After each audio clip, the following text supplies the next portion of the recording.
spread a little aloha around the world. At breakfast with Bob. Thank you, Pacho Man. Welcome back to Breakfast with Bob, our not quite Kona edition. My name is Bob Babbitt. We are brought to you by Master Spas, as Fuels, Hoka, Fly Human Fly, DeBoer Wetsuits, Quintana Roo, and our Challenged Athletes Foundation, our first 30 years.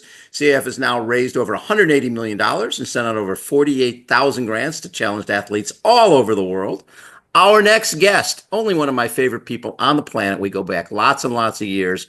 He is the creator of the Zuma Beach Triathlon. Mr. Michael Epstein joins us. Michael, so great to have you with us. I think it's the first time we've done this on Breakfast with Bob. It's an incredible opportunity. Thank you. It is my first time, and I just can't tell you the smile that Pacho Man brings to my face and brings you that Kona love and joy around the world year round. So I'm excited to be here. Well, and look at your backdrop, Zuma Beach. That is fortunately my backyard, more or less, and a place where I've been blessed to produce triathlon since 1987. So Yeah. it's an unbelievable journey, and just been an incredible process. And every time I drive by there, which fortunately is a couple times a day, just makes me proud and happy. So let's go back. When did you get into the sport of triathlon yourself? It's a typical, maybe a little bit boring story, but I was working and saw the Ironman on TV. I was thinking about this yesterday. I think it was 1984. Yeah, I'm guessing Dave Scott won it. you did. Probably, right? And it just blew me away. I'd never heard of the sport of triathlon at all. I saw it on ABC. I was actually working on offshore oil rigs, and I was offshore, living offshore, watched it on TV one night, and just thought, wow, that's incredible. I want to learn about this sport. We didn't have internet back then. So when I got off, it was 2 weeks on, 2 weeks on the oil rigs. When I got off, went to a bookstore, picked up a book on triathlon. I think it was the only one out there at the time. Trying to remember. I can picture It the was a cover. Sally Edwards book and there was a Dave Scott book. I think it was a Dave Scott book. I think it Yeah. had like a light blue cover, and I read about it, and I was just fascinated. And I didn't have any. A lot of people, like, they were runners, they were swimmers, they were bikers. I was none of the above. I raced motorcycles, I raced dirt bikes for a long time. That's right. Did a little tiny bit of running, little tiny bit of cycling, no swimming, and went, this is fun. I just like challenges in life. And so I think I had a guide to do your first triathlon. I started training, started trying to figure out where triathlons were and set goals for myself, and actually trained on the oil rigs. I actually ended up over the years Really? my knees from it. That we have a heliport that was made out of steel. So I would run laps on a tiny little heliport. I think 25 laps was a mile. That's at great. 4 in the morning, covered with moisture, trying not to fall. But that's how I had them order a stationary bike for me, and swam when I got home. And did my first triathlon. I think it was in Rosarita Beach. Loved it. Interrupt me when I'm going too long here. No, not at all. Just kept doing more and more. Got involved, and then eventually started putting on races. I think the first race I competed in was probably Rosarita in 85, maybe 86. I'm not sure. Castaic actually had a good series going right around then. Yeah. And then, as you know, the Bud Light USTS was like the granddaddy, other than Ironman, of the sport, especially in the United States. That is what has become the Olympic distance. It's where those distances came from. And those guys actually invented that. And at that time, that was like a very, very long race to me. Very long. That was a 10K run and a 40K bike and a mile swim. Coming from no athletic background, like, that was a lot. So I had trained for one. I picked Boston for some random reason, and did the race in 86 in Boston. I still have the poster somewhere in my office. Yeah. It was with Dave Scott on the cover, and I think it actually was shot here in Malibu, to be honest with you. Yeah. But did the race, and in that race, and I was making friends at that point in the sport, and volunteering at events. It was a point-to-point transition. So we swam outside of Boston, biked into downtown Boston, 25 miles in a straight line, essentially, and then ran along the Charles River. When I got there to the transition area from bike to run, Your shoes were supposed to be there. You dropped them off the day before. My Yes. shoes were not. There was actually about 50 of us that the shoes weren't there. And some people quit. Some people got shoes that didn't fit from the pros that were already done. I just went, I've been training essentially for 2 years for this event. I'm going to finish. Ran the 10K barefoot along the bank of the Charles Rivers. I could still picture the gravel, and I got stress fractures in my feet. I didn't even know what stress fractures were. But finished and had a pretty decent time. I was, like mid pack running barefoot. That's awesome. And at the end, uh, we had to figure out what happened to our shoes. We went up to talk to the race director, who turned out to be a guy named Dave Dave McGilvery, McGilvery who I didn't know would become one of the most famous race directors in the world. for I'm not Boston sure. I Marathon. don't know if Yeah. he was doing the Boston Marathon back then or not. He Oh probably yeah, was, yeah, right? yeah. He's done it like close to 50 times in a row now. Yeah. Yeah. So, and I just talked to Dave, and I said, you know what? I'm blown away that the only thing that happened in this logistical enterprise that you did here was my shoes got lost. There was people yelling at them. It was Bud Light. There was people that were drunk, and I was like, I don't know how you did this. And he said, well, it's a lot of work. Thank you for appreciating. I said, how can I get more involved? And Dave said, you should put on your own race. I'm like, what? Like, I had no idea. I didn't know what he was talking about, but he planted a seed. And a year later, I put on a tiny triathlon in Malibu in 1987 for 300 people. And that That grew and started it. blossomed over the years. Yeah. And what was it about putting it? Because I watch a lot of race directors and a lot of races over the years, and there's a number of different types, but some are the what I call the funnel theory, where everything that happens at that race, they need to track down the race director. Oh, the media's here. We better find Michael. The garbage guys are here. We got to find Michael. That type of thing. And then there's a guy who's sitting there in the VIP area with his headset on. He's got people handling everything, very calm, and that's you. And that always impressed me because I'm sure, like with the duck, there's a lot of crap going on under the water, but on the outside, you look cool as a cucumber, which is really important when people are going and jumping in a body of water because they're sort of trusting that everything is taken care of, that everything is safe and thought of. And there must have been something about this challenge that appealed to you. Yeah, and that's a great question, and thank you for noticing that. First of all, there's a reason there's sunglasses on because there's a lot going on behind those sunglasses, and a hat and a headset. But and I still see this when I go by Zuma because when I moved to California from the East Coast, one of the first beaches I ended up randomly was at Zuma Beach. But I got this feeling in Yiddish, it's called nachas. It's just like a good feeling in your heart. Yeah. When I put on that first event, we actually lost money. We didn't do it to make money. I did it with a roommate, and we worked, round the clock for 6 months. My roommate was like, "This is the dumbest thing I've ever done. You've worked your butt off for 6 months and didn't make any money. I'm out." I, to this day, recall watching people coming out of the water, watching people cross the finish line, the smiles on their faces from having swam, bike, and run in Malibu. It's beautiful. We're lucky. Um, and it just made me like they didn't know me. Like, I was like you said, the guy behind the sunglasses, but I got this sense of satisfaction Yeah. that my 6 months of work and everybody's 6 months of work, our whole team, and it was a lot of volunteers back then, made these people happy.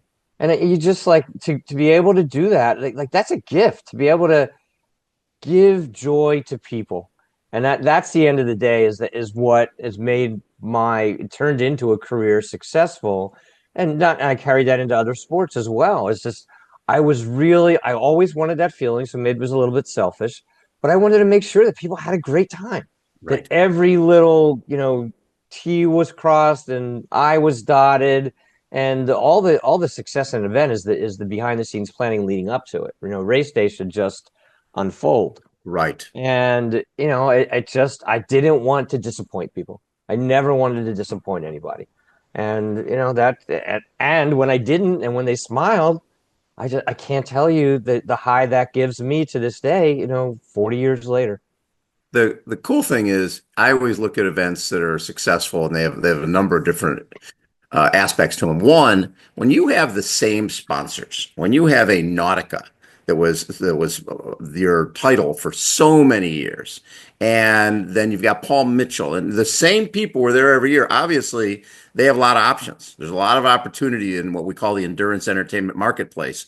But there was something about your event that brought them back year after year. Then all of a sudden, Tom Cruise shows up, and then Matthew McConaughey and Jennifer Lopez, and over the years, all the studios were there. So triathlon has always worked as a sort of a behind the scenes type of sport, but you were making it mainstream. You were making it where it was on Entertainment Tonight and all the networks were out there covering it. Was that a plan or was it something organic? It's a great question as well. And all of it started out organically. And then I think when we realized how important these organic things were, we really, really tried to just kind of blow them out to the next level. Yeah. So to your point, Tom Cruise literally showed up on his own one day. He came and raced on a relay team. So he got the one of the best female swimmers at the time, a lady named Diane Granger, was a lifeguard and competitive ocean swimmer, to swim for him. He trained. He was into cycling at the time. So this is, I don't even remember. I think, when was that? 92 or something, Yeah, something 93. like I don't that. know, Yeah. early 90s. And he trained hard on the bike, and then his personal trainer was a very, very fast runner. So they put the relay team together. So funny. So back then, people mailed in entries and wrote checks. We never even noticed it. And at that time, I opened the envelopes myself. Yep. And but there's a point to this. And so he came up and raced. A guy who named Scott Zagarino came up to me during the event and said, "Hey, don't look now, but Tom Cruise is in your transition area." And I was like, "What?" And back then, I mean, that was Top Gun. Yeah. I mean, he was a superstar even back Risky then. business, color of money. Yeah. Yeah. All of that. Nicole Kidman was walking around with their little baby in a stroller, and this is no security. This is just, Yeah. it was a different era. There was no paparazzi, and he was a nice guy. I talked to him. He was cool. I think you guys got some pictures of him for the magazine, for Yep. Competitor We Magazine. did. And we processed that, and we just thought about it and went, okay, we're in Malibu, we have celebrities, we should probably do something with this. And then we started reaching out. So we then it was intentional. So it happened organically, and then we started reaching out and asking people to come out and race, specifically in the beginning on high power relay teams. As you know, you helped with it, Yeah. and you brought great athletes out there. We had a sponsor in Power Bar that at that point sponsored every major athlete there was in multiple sports. So it was everybody from Steve Young, the quarterback for the 49ers, to Lance Armstrong, to, racing on relay teams, to the point we had to define like what was a celebrity and what wasn't, and what athlete was allowed on what leg of what team. And we had all these behind the scenes rules to make people happy. But it made it fun, and it made it fun for people to come and race alongside these folks. And what it really did was, and we found this out in surveys and stuff down the road, that, like the hardcore triathletes were like, well, you know what? We don't really care about the celebrities. That's just pomp and circumstance. And then we'd ask them more detailed questions. They'd be like, well, you know what? I do 10 triathlons a year, and this is the only one my mom will come out to because she might see a star. Yep. So they would come full circle and say, you know what? This is probably my most important race of the year, because they get to, it's true entertainment. It's more Yeah. than waiting for a swimmer, biker, and runner to come back. And I think that's what we looked at as entertainment. In the way I always looked at it when I tried to work with Ironman to bring, Alexander Paul and Real Andrews and all these guys to Ironman, was that when they came to Ironman, the media Entertainment Tonight came there. With Ironman, you're in a freaking foreign country. You're in a little island out in the Pacific, and they're not coming to see Mark Allen and Dave Scott and those guys, but in terms of major media. Well, now the major media is coming there, and who are they seeing besides the celebrities? They're seeing the athletes, and they're seeing how cool the sport is. Yeah, and the other thing I think that was cool, that it was kind of the balance that we walked, and it got more difficult as the celebrities got bigger and as paparazzi started coming Yep. out, and they got onto us, which, look, in a way helped us as well. But we kind of drew this fine line where we wanted to treat celebrities well, because they're used to being treated well, but they kind of wanted to feel like an athlete for the day, you know? I mean, Exactly. they were like, no, no, no, no, we don't need this. We don't need that. You know, don't send a limo for us. I'm driving my own car, you know? I mean, just so it was this really cool thing. And we'll do it with the Zuma Beach Triathlon, by the way. We have a whole slew of celebrities lined up to come out. And, you know, we're gonna really just again try to shine a spotlight on the sport in Malibu. But it just like I said, it was this balancing act of celebrities wanted just feeling like, you know, I just want to be normal. I just want to go to Malibu and go for a bike ride. I just want to go for a swim. I don't want all this, you know, media and publicity. And so it was a fun line to try to walk. And I think fortunately we did it well. You know, and what I know Robin Williams, who came out there, and that's where Robin met Rudy Garcia Tolson from CAF, and the rest is history with that team. But Robin loved being incognito, and when you're in Lycra with a helmet on and glasses, going 20 miles an hour, people are like, "Wait, was that Robin Williams?" People, you go flying by, so they loved just riding their bikes and running and swimming and being like everybody else because they all had to be very fit. Let's talk a little bit about. We've got Zuma Beach Triathlon September 14th and 13th, but the 14th you've got the half-mile swim, 18-mile bike, 4-mile run. That's the Zuma distance, and then the Olympic 1.5K swim, 40K bike, 10K run. Registration is open. Corporate teams, which are fundraising for CAF. And and then obviously the kids event, which I really like because it's a Zuma Foundation triathlon for kids on the 13th, the Saturday, 9 to 11-year-olds, 100-yard swim, 3-mile bike, half-mile run. The 12 to 14, 200-yard swim, 6-mile bike, 1-mile run. This is a full weekend of fun stuff, but I know that there was a plan to it because you didn't want to be blocking off roads 2 days in a row in Malibu.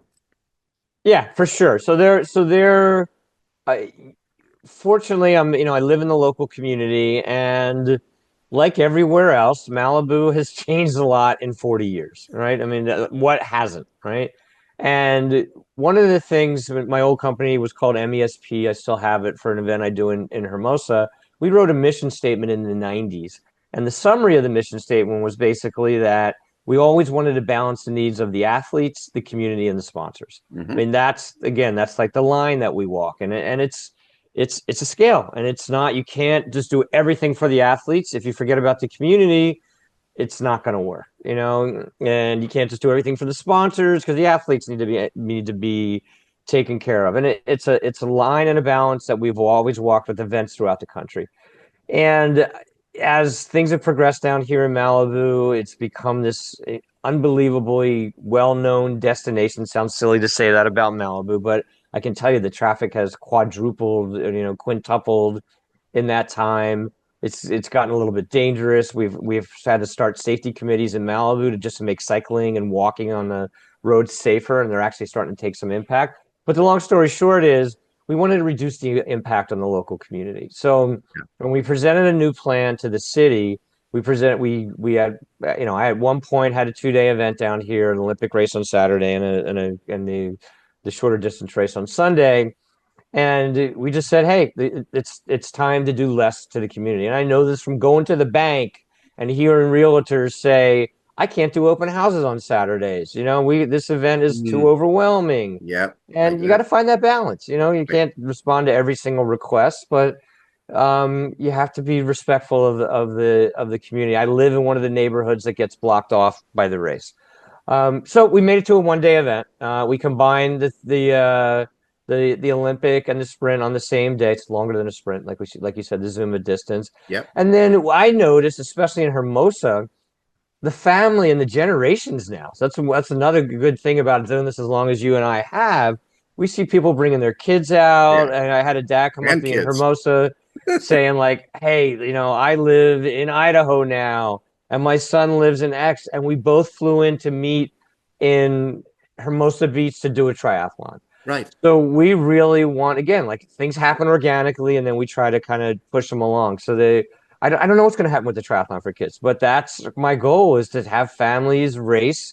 I think it'll be small. I think if we have 100 kids, we'll be happy. But we're allowing parents to race along with their children. We borrowed that idea from the Santa Barbara Triathlon. I've watched it a couple times, And it's incredible. You've Wow. got super competitive kids, and you've got, moms and dads that are going to be racing in the longer races, racing alongside their children that maybe, we're in the ocean, that maybe be a little scared of the ocean. So we'll see how it goes. But I think it's going to be successful. And I think in the long run, it's going to build the sport. It's going to keep it going. The other side of Zuma Beach Triathlon, again, built organically, but your charity program over the years, from Elizabeth Glazer to Children's Hospital, has been incredibly successful, probably way more successful than most other events. Talk a little about just the creation. I mean, every event has to have a charity that's connected to it, but not that many of them embrace it and make it a huge focal point for the event itself. Talk a little about, because it was personal when you brought in, Yeah, mine was, charity. again, I don't want to bore people too much with personal stories, but yeah, it was very, very personal. So the event initially did not have a charitable element to it at all. Like at first we didn't even try to make money with it. Then I realized like, hey, this could be a cool career. So it did become pretty commercial.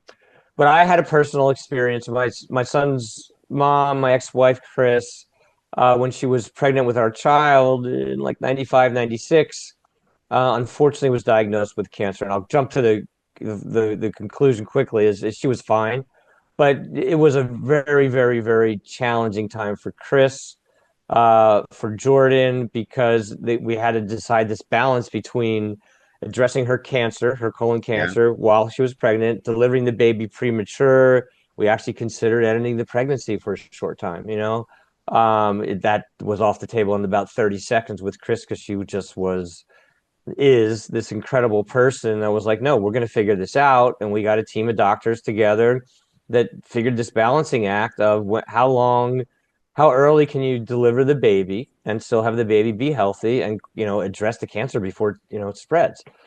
So that was very stressful. But she was a trooper. We delivered the baby 6 weeks premature. He was 3.7 pounds. So he was tiny. He was, in an incubator, but he shined.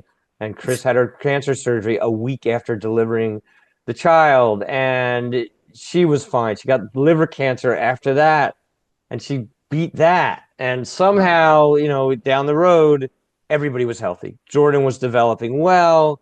Chris was healthy and started a new career.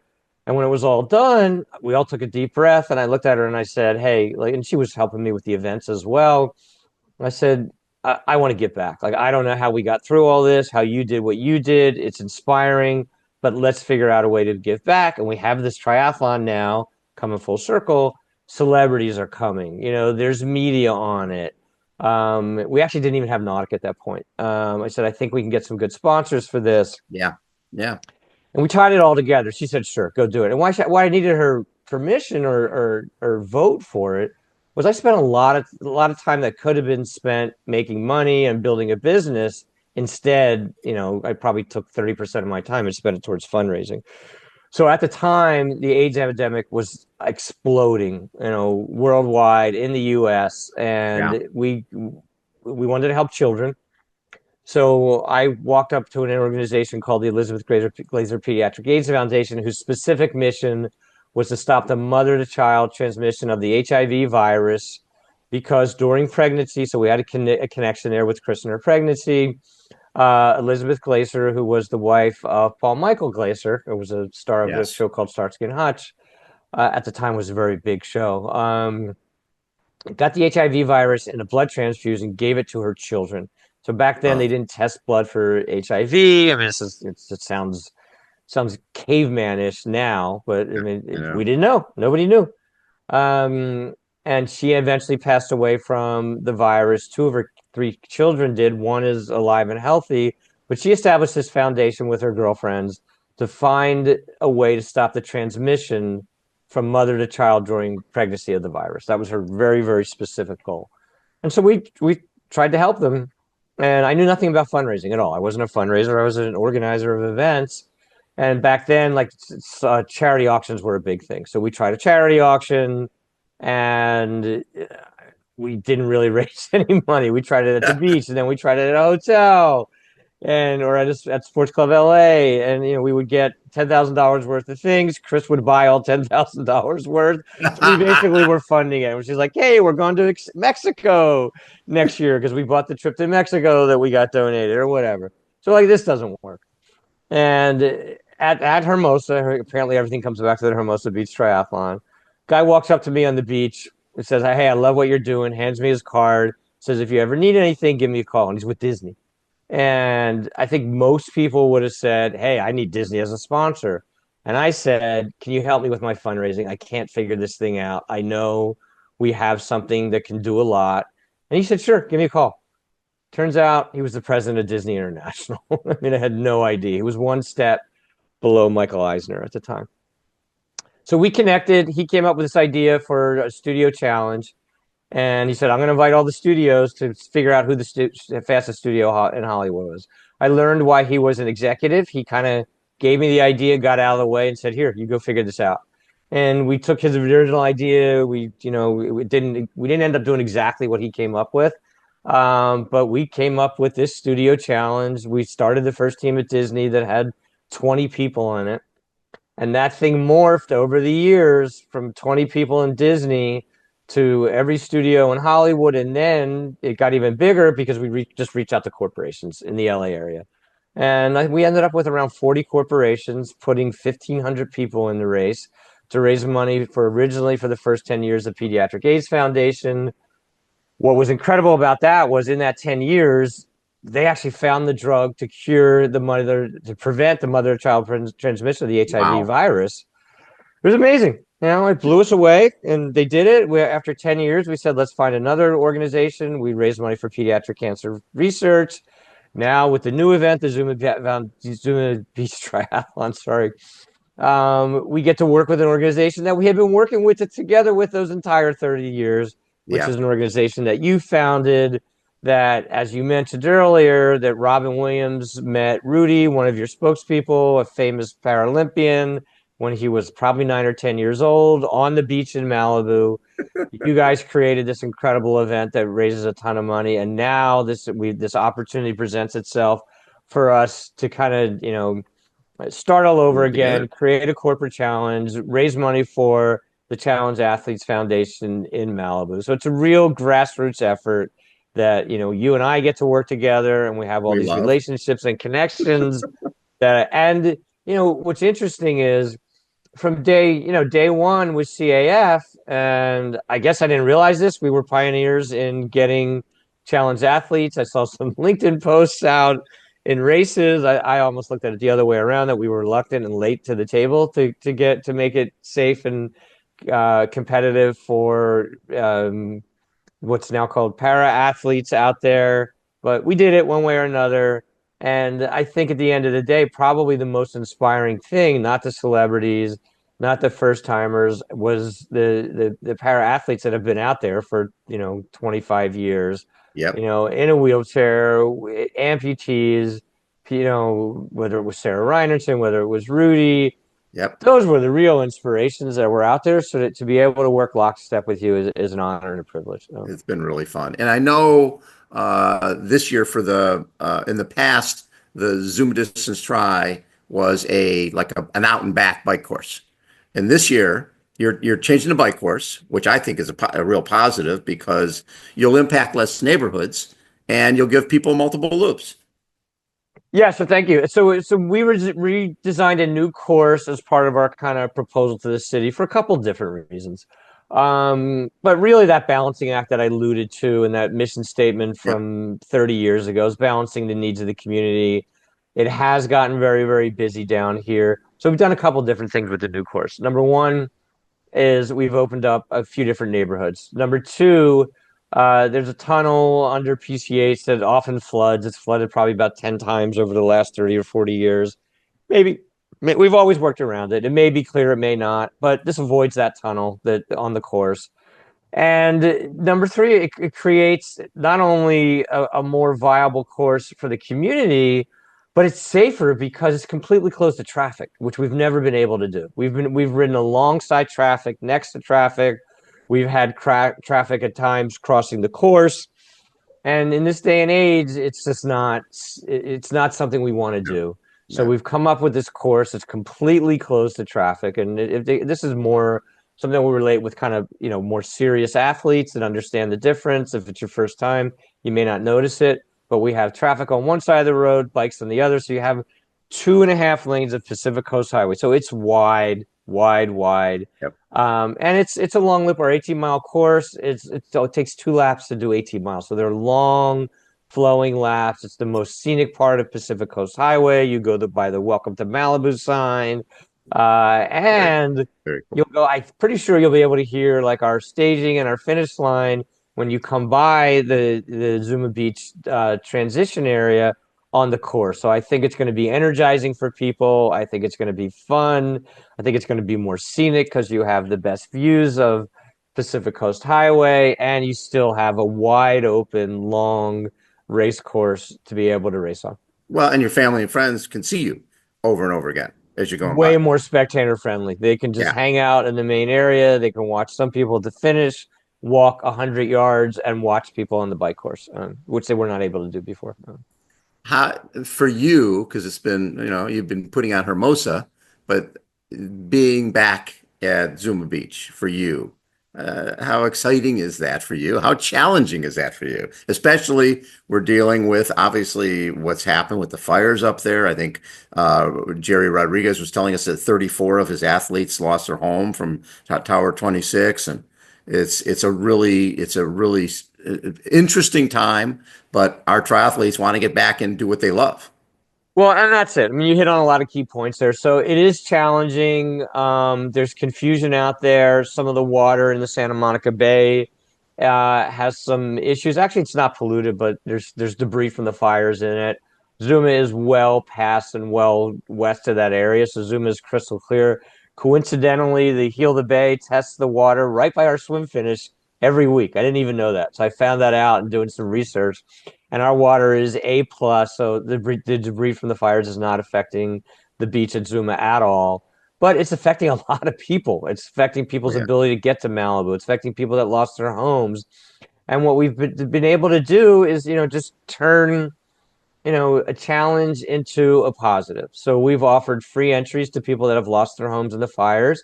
And the notes that we're getting back from people that are taking us up on that is just thank you for giving us hope because you've lost your That's home. so cool. It's awful. We've had fires in my neighborhood in Malibu. My next door neighbor lost his house. Fortunately, I didn't. So we know what it feels like firsthand. We've seen the trauma on people's faces, but at some point you have to recover. As you know, challenge athletes, they That's what we're all they about. they the same exact Yeah, process that people go through, right? exactly. Um, and at some point, what's next? How do I deal with life with the new normal? And we want to be part of the solution, just like you are part of the solution with the Challenge Athletes Foundation and enabling people and empowering them to get back into athletics. We're doing the same thing, and it's already. I mean, it wasn't intentional, but they're like, I'm getting letters from people that I don't know. Thank you for giving us hope. That's So to great. me, that there is no challenge with the fires. It's a process. It's letting people know that the water is clean, letting people know that the roads will Roads are open by open. September. They're Yep. not open yet. They're Yep. not. You have to go around. There's still a way to get here. It's just a little longer. But they will. They every day it's a little bit different. Now buses can go down Pacific Coast Highway. Yeah, I think yesterday they started letting local residents go down the Cool. highway, and it'll probably be a couple months, but long before our summer training begins. My sense is the highway will be open. People will be able to get out here. People who lost their homes will have a new normal where they're settled wherever that is. And we want to be a source of positivity for people, and I think we're doing that. And you're also what I always have enjoyed about Malibu and now the Zuma Beach Triathlon is you're the biggest limitation for people doing the sport is a swim. Swim scares the crap out of them. And the fact that you do multiple swim clinics leading into the race so that people can get out there and they can do their whole workout there. They can get their swim in, they go get a bike along the coast, whatever. But the main thing is that they become very familiar with the water because you're in the ocean. and sponsored by the Challenge Athletes Foundation. So Exactly. you get to help the Challenge Athletes Foundation, and it is, besides helping a great cause, it's an incredible, I hate to use the word deal, but Yeah. it's very well worth it. You have to raise just $350 for the Challenge Athletes Foundation to get access to 6 swim clinics Yeah. coached with lifeguards. I mean, it would be hundreds and hundreds of dollars to do something like this on an individual basis. And we bring a bike shop down, Newbury Park Bicycle Shop, that will have rental bikes for people that lost their homes or people that need a bike.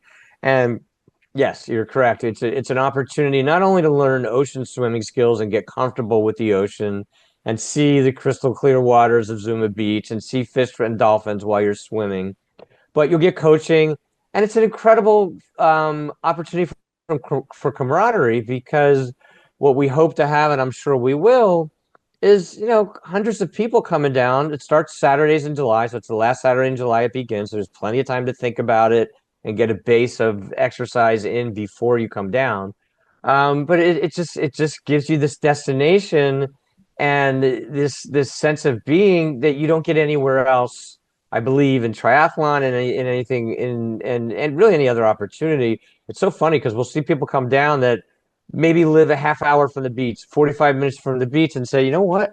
I haven't been here in 20 years. Like the beach, we live in California and we don't go to the beach, and Right. it's amazing once people come down, and it's before there's traffic. It's at 7:30 in the morning, and you have this little community of people showing up at Yeah. Zuma. And it's like the surfers here and us over here, and it's before the beachgoers come out, before the beach gets crowded, and it's amazing. It's this fun community swimming in the ocean, and it's at the end of the day, by the time it gets closer to race day, it's a mini triathlon at Zuma every weekend, and just a really really fun destination for people. I love it. So if people want, I know registration is open. If people want to register, if they want to find out about corporate challenge, if they want to find out about the swim clinics, CAF swim clinics, what do they do? Where's the So the website? easiest place is to go to our website. It's zumabeachtriathlon.org. And we're actually, encouraging new corporations to come down. I had a call yesterday where we do a presentation. If you work for a company or know someone that works for a company in the LA area, and I say LA area because it's more convenient, that reach out to us. You can reach out to info@zumabeachtriathlon.org. It's on the website. We'll come down, whether it's Zoom or in person. We'll bring an inspiring challenge athlete. Yes, we Might will. even be lucky enough to have Bob Babbitt come down. We'll bring a coach. We have incredible partners. What's always built our events over time in all our different sports that we've worked in is the partnerships that build the base for the event. So whether Right. it's the Challenge Athletes Foundation, Tower 26 Coaching, Cannondale, Newbury Park Bikes, and this is not shameless plugs. These are people that make this thing happen, because if you need a bike, Cannondale's providing bikes. If you want training, Tower 26 is providing training. CAF is providing the motivation and the inspiration. So these are all of us coming together for the greater good. And again, for your company, it creates camaraderie among your employees. This opportunity to come down for 6 weeks to Malibu to train, and then the culmination, the ultimate culmination, is that September 14th event where our fundraisers, if you raise $500, will get to have brunch. Talk about breakfast with Bob There in it real is, right time. there. You get to have brunch on the beach. Maybe we'll fly Poncho out. You get to I'll pay for it. You get to have brunch. I actually think we should do that. I think we should do that. I will do that. Poncho's in. Like, Yeah, we got Poncho out here for brunch I on hope the you don't 14th. mind. I just No, brought that I up love it. random.